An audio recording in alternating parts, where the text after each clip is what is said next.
আমার প্রিয় মুরব্বীগণ, আমার প্রিয় ভাইয়েরা, আসসালামু আলাইকুম। আমার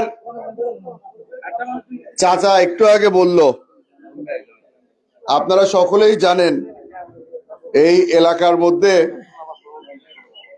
নেশা কারা কারা করে, এই ট্যাবলেটের ব্যবসা কারা কারা করে, আপনাদের সবকিছু ভালো মতন জানা আছে। সব আপনাদের চেনা পরিচিত মুখ। উনি আমাকে বলল, আপনাদের সামনেই বলল, বাপে বিদেশে গিয়ে টাকা কামাচ্ছে আর সন্তান এখানে ওই টাকার অপচয় করে, নেশা করে।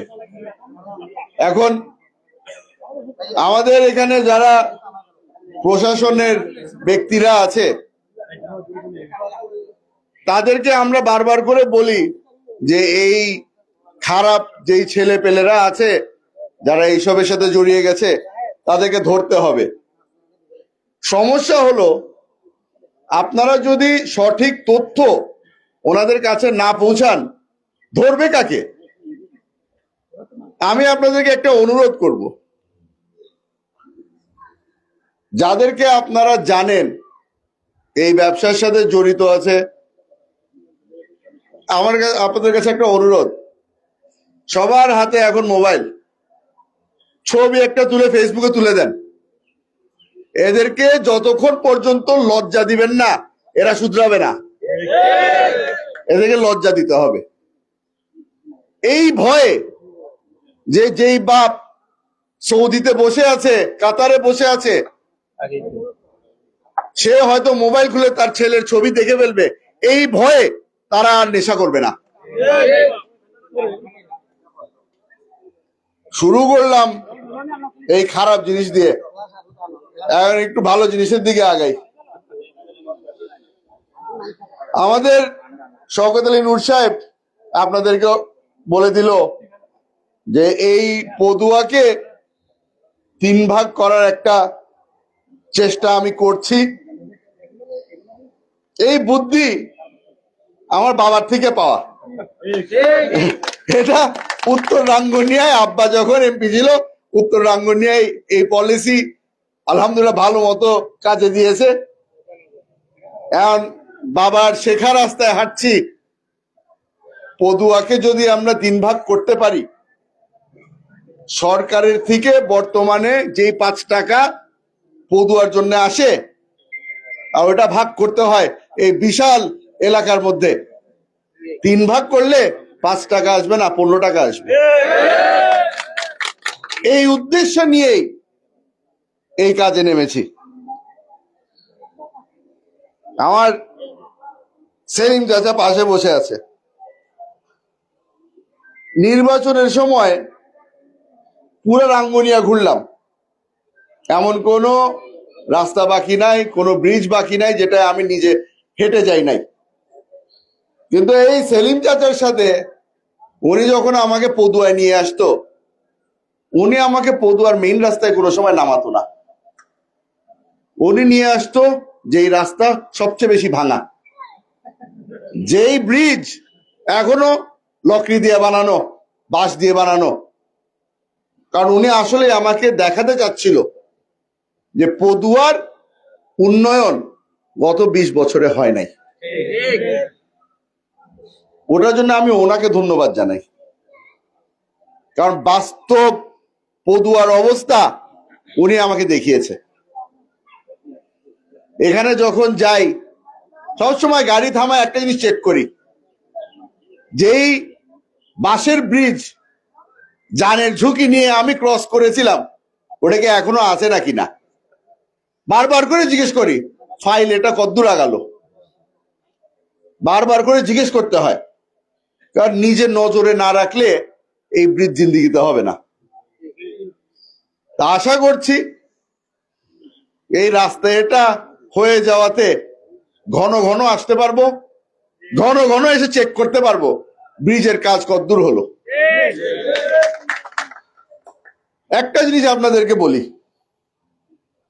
আমাকে এই রাস্তার উদ্বোধনের জন্য এখানে নিয়ে আসা হলো এত বড় সিমেন্টের একটা কি চড়া একটা জিনিস বানানো, ওখানের মধ্যে আমার নাম লেখা কিসের জন্য? আমি কি করলাম? আপনারা চাকরি দিয়েছেন, চাকরি করতেছি, এটার জন্য সরকার আমাকে মাসে মাসে বেতনও দিবে, আমার নাম এখানে লেখানোর দরকার নাই, এটা আমার দায়িত্ব। এই ওয়াদাগুলি করার পরেই আপনারা আমাকে ভোট দিয়েছেন, নাম লেখাইতে হবে না, কাজ করে প্রমাণ করতে হবে যে আপনারা যাকে ভোট দিলেন সঠিক মানুষকে ভোট দিলেন। আমাকে বলা হলো এখানে আরো 1.5 কিলো বাকি, 1.5 কিলোমিটার না, এই 1.5 কিলো তার সাথে আরো 6.5 কিলো, 6.5 কিলো, কারণ এই রাস্তা সরাসরি যাবে গিয়ে বান্দরবন। আর আমি যদি এই 6 কিলো না করে রাখি তাহলে আপনার এখান থেকে গাড়ি যাবে কই? যাওয়ার তো জায়গা নাই। যেই কাজ করব পুরাটা করব, এই আধা আধা করে বলেছে ভোট তো হয়ে গেছে, আপাতত 2 কিলোমিটার, 5 বছর পরে আরো 2 কিলোমিটার, ওই ধান্দার মধ্যে আমি নাই। আল্লাহ কতদিন হায়াত দিছে কোনো ঠিক ঠিকানা নাই। যদি 5 বছর জীবিত থাকি ইনশাআল্লাহ যেই ওয়াদাগুলি করলাম ওগুলি শেষ করব, 5 বছর পরে যদি হায়াত থাকে নতুন ওয়াদা করব। আপনাদের এই রাস্তা আমাদের আমাদের আমাদেরকে বলা হয় যে বাজেট যতখানি দেওয়া হলো ততখানির মধ্যে করতে হবে। আমার আব্বাস চাচা আছে এখানে, ওই কোনায় বসা, ওনাকে আমি এতটুকু ধন্যবাদ জানাতে পারি যে যেই রাস্তা করেছে ভালো করেছে। তবে আমার চাচা মানুষ, যদি দেখি রাস্তায় কোনো সমস্যা হচ্ছে চাচা জানকে আবার ধরে নিয়ে আসবো এখানে, এবার আপনার টাকায় আপনি ঠিক করেন। আমাদের রাঙ্গুনিয়ার মধ্যে প্রতিটা ইউনিয়নে বিশাল বিশাল সমস্যা, বিশাল বিশাল সমস্যা। আপনারা যতই চেষ্টা করেন না কেন সবকিছু একসাথে আপনি করতে পারবেন না, একসাথে হয় না। আমার কাছে তালিকা আসছে রাঙ্গুনিয়ার কোন কোন রাস্তা ঠিক করতে হবে। আমাদের ইঞ্জিনিয়ার সাহেব নিজেই হেসে বলে দিল, স্যার সব রাস্তার কাজ যদি একসাথে করেন গাড়ি যাবে কোন দিক দিয়ে, মাল পৌঁছাবো কোন দিক দিয়ে, আস্তে আস্তে করে ধরতে হবে। কিন্তু আমার সিদ্ধান্ত রাঙ্গুনিয়ার সবচেয়ে খারাপ রাস্তা যেখানে আছে, সবচেয়ে দূরে যে রাস্তাগুলি আছে ওগুলাকে আগে ঠিক করতে হবে। কারণ এই ব্যক্তিগুলাকে সবসময় মানুষজন ভুলে যায়, যাহারা পাহাড়ে থাকে, যাহারা এই ফরেস্ট ডিপার্টমেন্টের জমিতে থাকে। আপনারা সবাই আমাকে বললেন যে এই জমি নিয়ে সমস্যা হচ্ছে। আপনাদেরকে একটা জিনিস বলি, এই যে মাটিতে আপনারা দাঁড়িয়ে আছেন, এই মাটি আমাকে ভোট দেয় নাই, মানুষ ভোট দিয়েছে। আর যেই মানুষ ভোট দিল আমাকে, তার থাকার ব্যবস্থা আমার করতে হবে।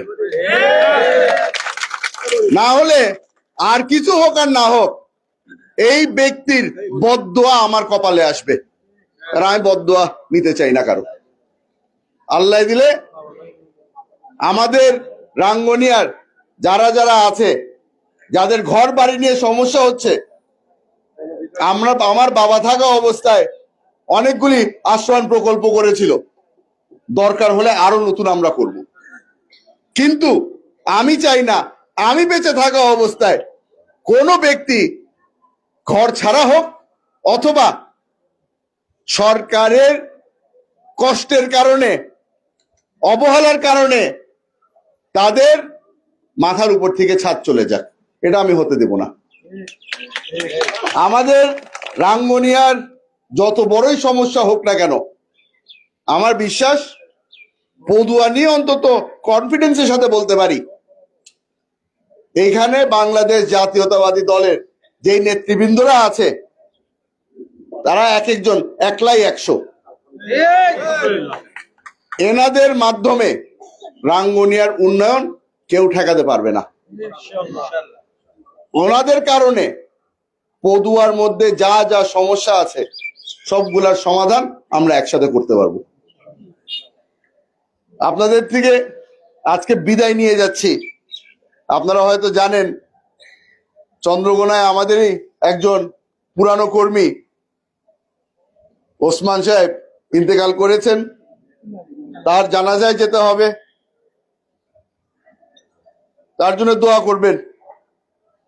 দোয়া করবেন, কারণ সে আমার কর্মী ছিল না, আমার বাবার কর্মী ছিল। এখন যেই ব্যক্তি সারা জীবন সালাউদ্দিন কাদের চৌধুরীর পিছনে পিছনে হেঁটেছে, তাকে শেষ বিদায় দেওয়ার জন্য আমার এখন যেতে হবে। আশা করি আপনারা সকলে আমার জন্য দোয়া করবেন। আর এই আপনাদের কাছে একটা অনুরোধ রইল, অনেকজন আমার গাড়ি থামিয়ে আমার হাতে চিঠি ধরিয়ে দেয়। এর থেকে ভালো রাস্তা আপনি খুঁজে পাবেন না। যখনই আমাকে দেখবেন আবেদনটা হাতে নিয়ে আমার কাছে পৌঁছে দেবেন, কারণ এলাকার সমস্যা যদি আমার কাছে হাতে না পৌঁছায়, আমার কানে যদি সেই আওয়াজ না পৌঁছায়, আমি কাজ করতে পারবো না। তো এই কারণে আপনাদেরকে বলছি, খালি এসে বলতে হবে না, খালি এসে বলবেন না যে এই রাস্তা এটা দেখেন, অ্যাপ্লিকেশন নিয়ে আসবেন, সঙ্গে সঙ্গে কাজ করা শুরু করে দিব, কিন্তু ওই কাগজটা হাতে থাকতে হবে। আপনাদের সকলকে ধন্যবাদ জানাচ্ছি। আশা করি সামনের বার যখন আসবো ওই বাকি 2.5 কিলো তার সাথে আরো 6 কিলো ওটার উদ্বোধন করার জন্য আসবো। আসসালামু আলাইকুম।